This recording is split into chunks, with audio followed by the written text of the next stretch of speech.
అందరికీ నమస్కారం. మీరందరూ ఎలా ఉన్నారు? మీరందరూ ఆనందంగా ఉండాలని మనస్ఫూర్తిగా కోరుకుంటూ ఈ రోజు మన వీడియో థంబ్నెయిల్ చూశారు కదా, బ్లూ ప్రింట్ గురించి తెలుసుకుందాం. అసలు బ్లూ ప్రింట్ అంటే ఏంటి? అసలు బ్లూ ప్రింట్ ఎలా ఏర్పడుతుంది? బ్లూ ప్రింట్ ని ఎలా మార్చుకోవాలి? బ్లూ ప్రింట్ వల్ల నష్టాలేంటి, లాభాలేంటి, ఇవన్నీ క్షుణ్ణంగా తెలుసుకుందాం. తెలుసుకోబోయే ముందుగా ఏం చేయాలి?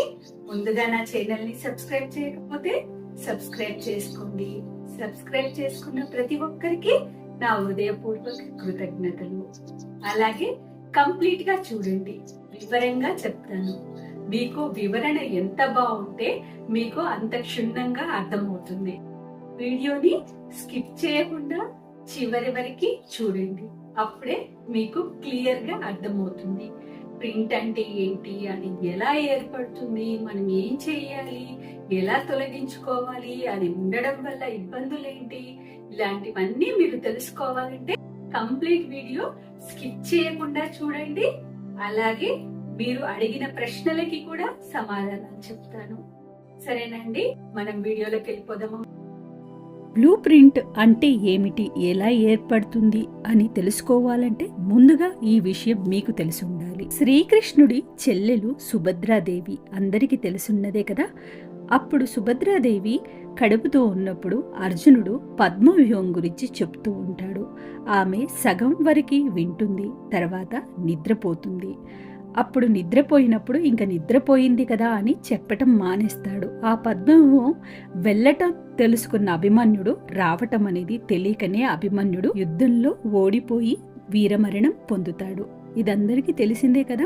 ఇది నాకు ఎందుకు చెప్తున్నారు అని అనుకోకుండా చివరి వరకు వినండి, అప్పుడే మీకు బ్లూ ప్రింట్ ఎలా ఏర్పడుతుందో తెలుస్తుంది. అలాగే ప్రహ్లాదుడు తల్లి కూడా ఎప్పుడు నారాయణుడి స్మరణ చేసేది, ఆమె కడుపులో బాబు ప్రహ్లాదుడు ఉన్నప్పుడు. అలా చెయ్యటం వల్లే ప్రహ్లాదుడికి నారాయణుడి మీద భక్తి అనేది ఏర్పడుతుంది. వాళ్ళ తండ్రి హిరణ్యకశిపుణ్ణి ఎలా చంపారో ఆ కథ కూడా తెలుసు కదా. ఇది ఎందుకు చెప్తున్నానంటే కడుపులో ఉన్నప్పుడే ప్రింట్ అనేది ఏర్పడుతుంది. దాన్నే మనం బ్లూ ప్రింట్ అంటాము. ప్రతి ఒక్కరికి కడుపులో ఉన్నప్పుడు నుంచే మనం వినడం ఆరంభిస్తాము. అందువల్లే మనకు మన పెద్దలు ఏం చెప్తూ ఉంటారంటే, కడుపుతో ఉన్న అమ్మాయికి మీరు అవి చూడకూడదు, ఇవి వినకూడదు, శాంతంగా ఉండాలి, ప్రశాంతమైన మనసుతో ఉండాలి, మంచి సంకీర్తననే వినాలి అని చెప్పేవాళ్ళు. ఎందువల్ల అంటే ముఖ్యంగా మనము కడుపులో ఉన్నప్పుడు నుంచే అన్నిటినీ గ్రహించగలిగే శక్తి మనకు ఏర్పడుతుంది. అదే మనకి బ్లూ ప్రింట్గా మారుతుంది. మనం కడుపులో ఉన్నప్పటి నుండి 7 సంవత్సరాల వయసు వచ్చే వరకు మనం ఏదైతే చూస్తామో, ఏదైతే వింటామో ఇవే మన జీవితం మీద ప్రభావం చూపుతాయి. మన జీవితంలో చేదు తీపి అనుభవాలుగా మిగులుతాయి. అదే మనం కడుపులో ఉన్నప్పుడు మన అమ్మ నాన్న ఎన్ని విషయాల్లో స్ట్రగుల్స్ అనేవి, జీవితంలో ఎన్ని బాధలు ఎలాంటివి పొంది ఉంటారో మనకు తెలియదు కదా. మనం చిన్నగా ఉన్నప్పుడు ఎలాంటివి విని ఉంటామో, ఎలాంటి నెగిటివ్ భావాలకు గురయ్యామో, వాళ్ళు ఎలాంటి అలజడులకు గురయ్యారో, ఎలాంటి అనారోగ్య పరిస్థితులకు గురయ్యారో ఇవన్నీ మనకు తెలియదు. కాబట్టి ఇవన్నీ విషయాలు మనకు ప్రింట్ అయి ఉంటాయి బ్లూ ప్రింట్గా. మనకు తెలియకుండానే అవి మనలో ఉండిపోతాయి. కాబట్టి అవే మనకి భయాలుగా మనకి తర్వాత అనేది ఏర్పడుతుంది. అప్పట్లో ఏమేం జరిగి ఉంటాయో, దేనివల్ల భయాలు కలిగి మన జీవితం ఇలా ఉందో మనకు తెలియదు. కాబట్టి మనం ఆ బ్లూ ప్రింట్ని మార్చుకొని మళ్ళీ మనం ప్రింట్ అనేది వేసుకోవాలి. అప్పుడు మన జీవితం అద్భుతంగా ఉంటుంది. ఇది మీకు పూర్తిగా అర్థం కావాలంటే మరోసారి చిన్న ఉదాహరణ అనేది చెప్తాను. అందరికీ బ్లూ ప్రింట్ అంటే తెలీదు. మనము ఏవైనా కట్టడాలు కట్టినప్పుడు ముందుగా బ్లూ ప్రింట్ అనేది ఒక ప్లాన్ అనేది ఉంటుంది. దాన్నే బ్లూ ప్రింట్ అంటారు. ఎవరి బ్లూ ప్రింట్ అద్భుతంగా ఉంటుందో వాళ్ళు ప్రముఖులుగా మారుతారు. ఎవరి బ్లూ ప్రింట్ అనేది బాగా ఉండదో వాళ్ళు భయానికి, ప్రతిదానికి ఇది చెయ్యొచ్చా చెయ్యొద్దా ఇలాంటి నెగిటివ్ భావాలు కలిగి మనం తెలియకుండా చిన్నప్పుడు బ్లూ ప్రింట్గా మారినవే మన జీవిత భవిష్యత్తులోకి అవి వస్తున్నాయి. ఇప్పుడు మనము ఆ బ్లూ ప్రింట్ని మళ్ళీ కొత్తగా బ్లూ ప్రింట్ అనేది వేసుకోవాలి. అందులో ఉన్నవి నెగిటివ్ థింగ్స్ కన్నిటికీ హోపనోపో ద్వారా క్షమాపణ అనేది చెప్పుకోవాలి. మెడిటేషన్ అనేది చేస్తే అద్భుత ఫలితాలు ఉంటాయి.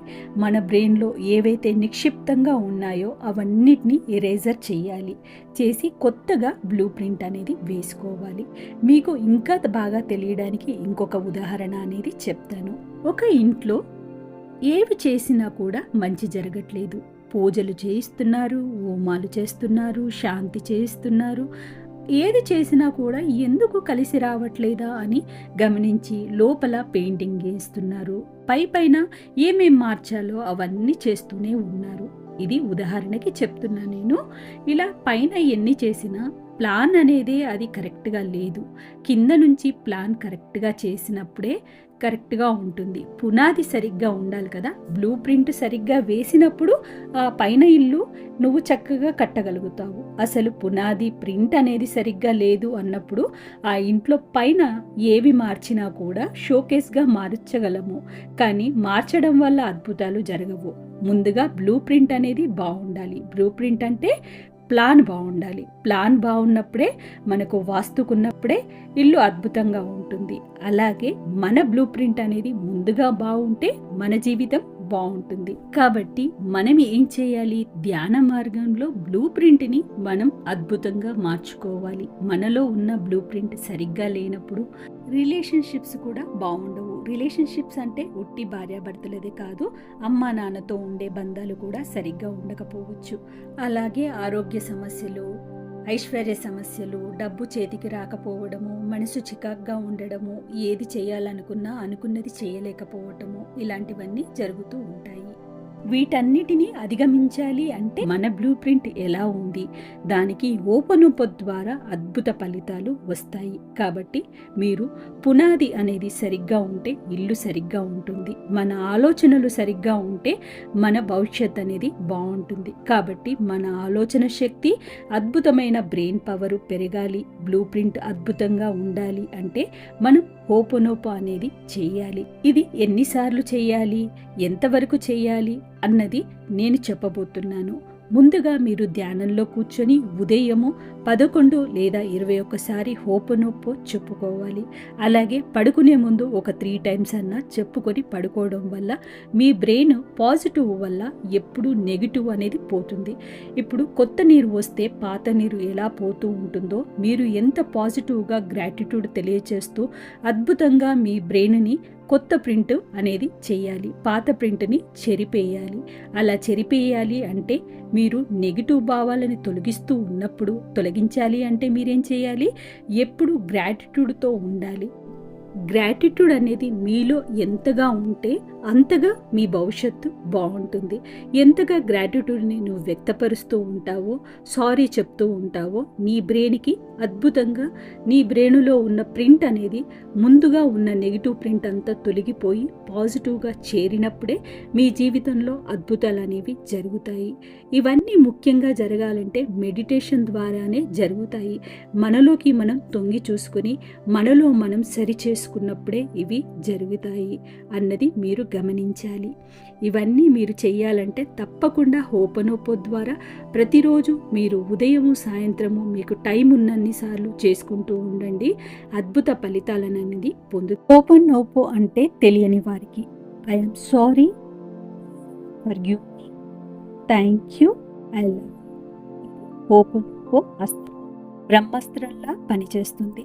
మీ బ్రెయిన్కి అద్భుతంగా పనిచేస్తుంది. మీ బ్రెయిన్ని పాతది ఇరేజర్ చేసి అద్భుతంగా కొత్త ప్రింట్ అద్భుతంగా. చూసారు కదండి, మీకు ఈ వీడియో ఎలా అనిపించిందో తప్పకుండా లైక్ ద్వారా, మీ అమూల్యమైన కమెంట్ ద్వారా తెలియచేయండి. అలాగే మీ బ్లూ ప్రింట్ ని అద్భుతంగా మార్చుకోండి.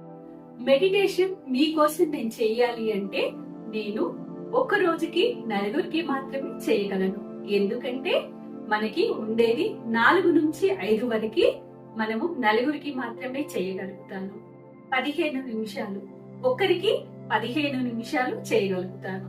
కాబట్టి 15 నిమిషాల కన్నా తక్కువ చేస్తే ప్రయోజనం ఉండదు. అలాగే నేను ఒక రోజులో 4 చేయగలుగుతాను. అదే సేమ్ టైం మళ్ళీ రేపు ఇంకొకరికి చెయ్యలేను. ఎందుకంటే ఒక రోజు చేస్తే ఫలితాలు ఉండవు. కనీసం 11 రోజులు 21 రోజు చెయ్యాలి. కాబట్టి మెడిటేషన్ ఎలా చేయాలో మీకు చెప్పాను. కాబట్టి మీరు మెడిటేషన్ అనేది 4ంటికి లేచి 4 నుంచి 5:30 లోపు ఏదో ఒక టైం అనేది మీరు పెట్టుకొని 15 నిమిషాలు కేటాయించి మీరు చెయ్యండి. 15 నిమిషాలు ముందుగా చేస్తూ రోజు రోజుకి కొంచెం కొంచెంగా పెంచుకుంటూ మీ వయసు ఎంత ఉందో అన్ని నిమిషాలు అనేది మీరు మెడిటేషన్ చెయ్యండి. అప్పుడు మీరు అద్భుతంగా మెడిటేషన్ చేయగలుగుతారు. మీ జీవితాన్ని మీరు చూసుకుంటారు. మీరు ఇంకొకరికి కూడా చేయగలుగుతారు. అలాగే సోమశేఖర్ కి నేను చేస్తూ 1వ తారీఖు నుండి చేస్తున్నాను. ఇప్పటి వరకు 14 రోజులు చేశాను.